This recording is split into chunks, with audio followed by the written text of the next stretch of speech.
Hello everyone, this is Bill Griffin. Welcome to Different Take Podcast. If you like this content, please subscribe, like, share, comment. New episodes Tuesdays and Thursdays. I really appreciate you watching. With Roe V. Wade being overturned, the states are going to make decisions. So it's interesting to me, and I think it's important to kind of understand how individuals work through their beliefs on this, because I think that's what a lot of this boils down to. So I'm going to show you three clips. Two are college students that Steven Crowder interviews that have pretty extreme views. And then the third clip is a woman who talks about the morality involved and the principles involved. So this first clip is you can find this on Steven Crowder's YouTube channel, the Change My Mind series, I'm Pro-Life, second edition. Correct. Okay, so is it your presupposition that abortion, up until the moment it leaves the birth canal, is acceptable? Sure. 9 months? Sure. 8 months? Sure. You don't believe that's a life? No. Okay, you haven't changed my mind. Thank you very much. Wait, what? Is that it? Yeah, we're not going to find common ground if you're okay with aborting a fully sentient, fully viable baby at 9 months. Until it leaves the womb. Yeah, that's just not true. Off of the body of another. I appreciate it. You haven't changed my mind. This person was pretty consistent.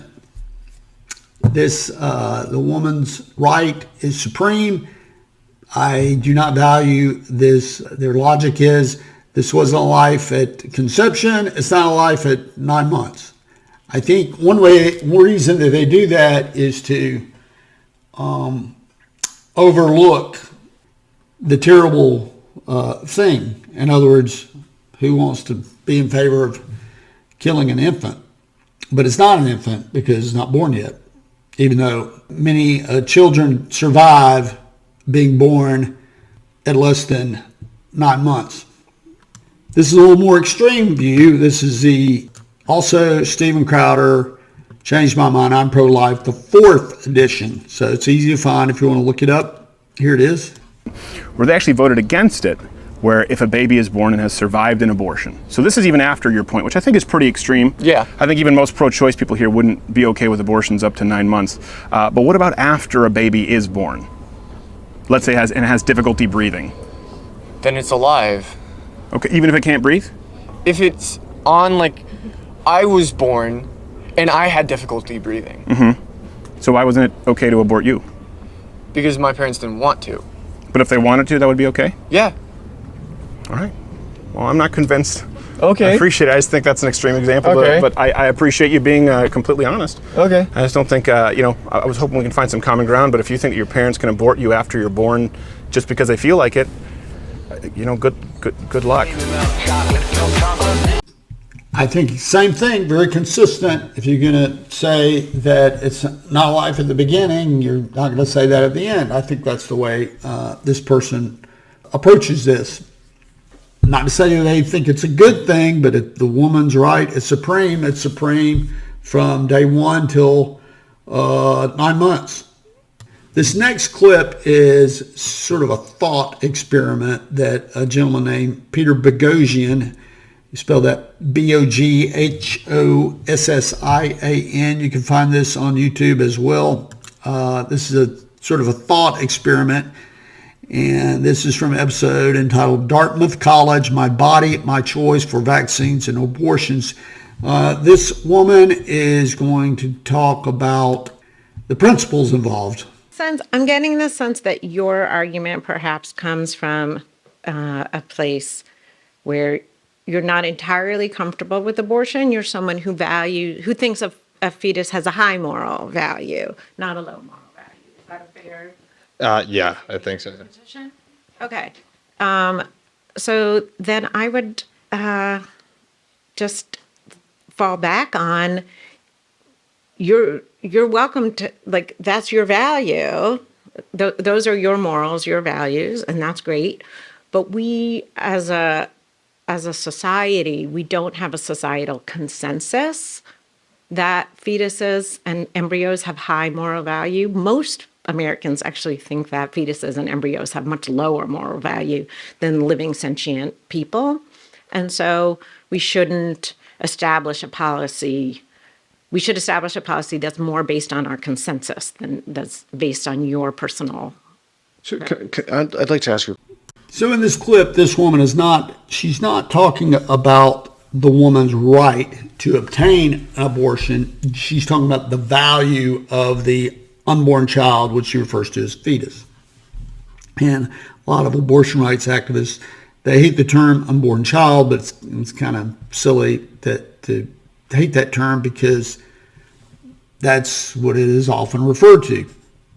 I think this woman's logic is extremely flawed.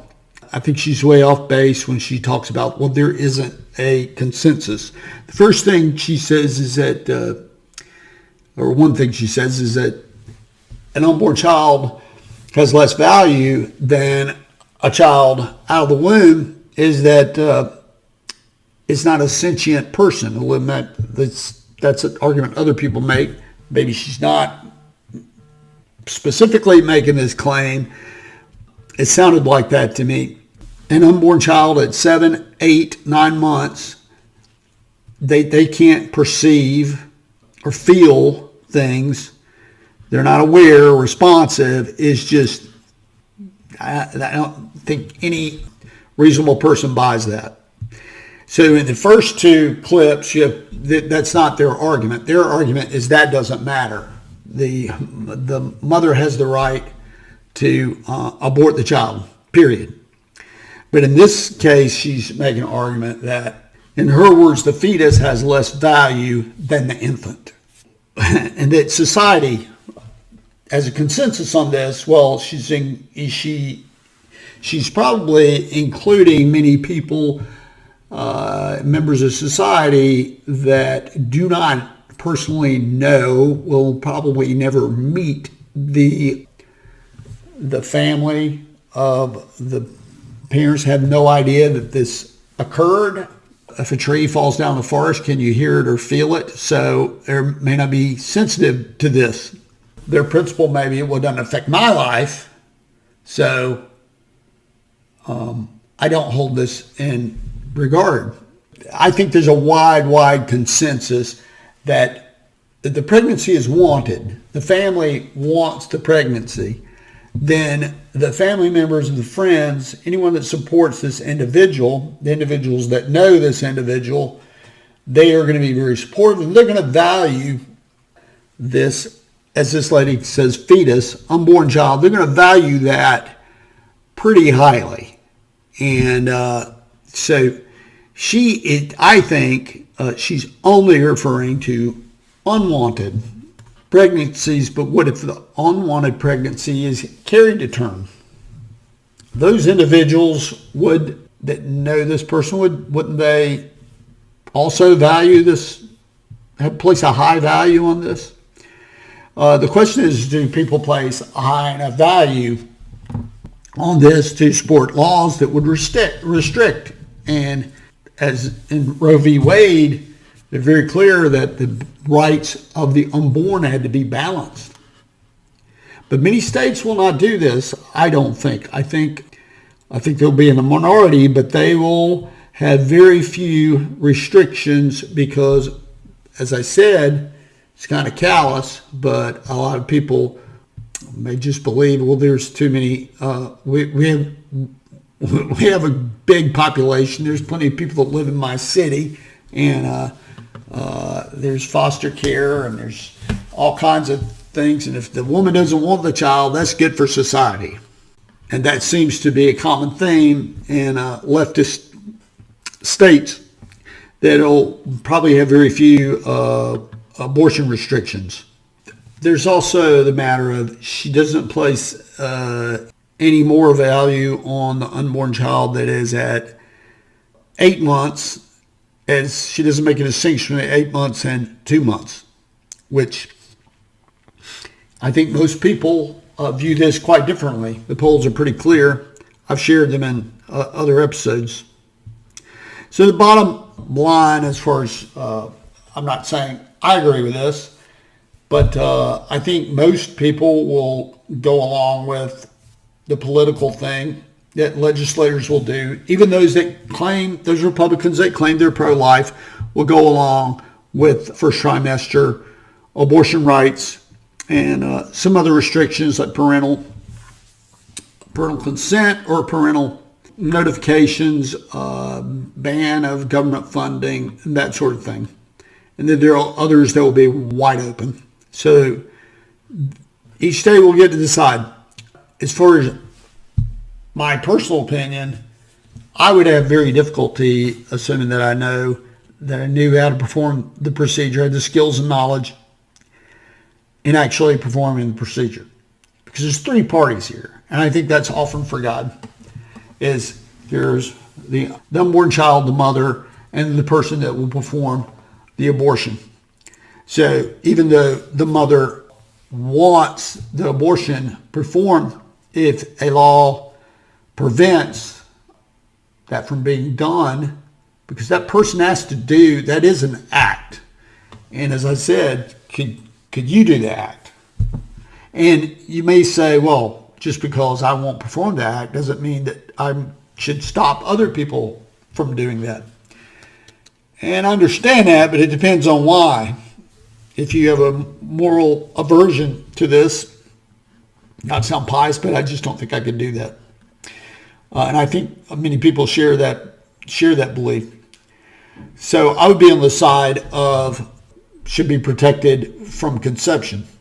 But many people do not share that, and the way the political winds will blow is that I think most states will probably come down and on first term.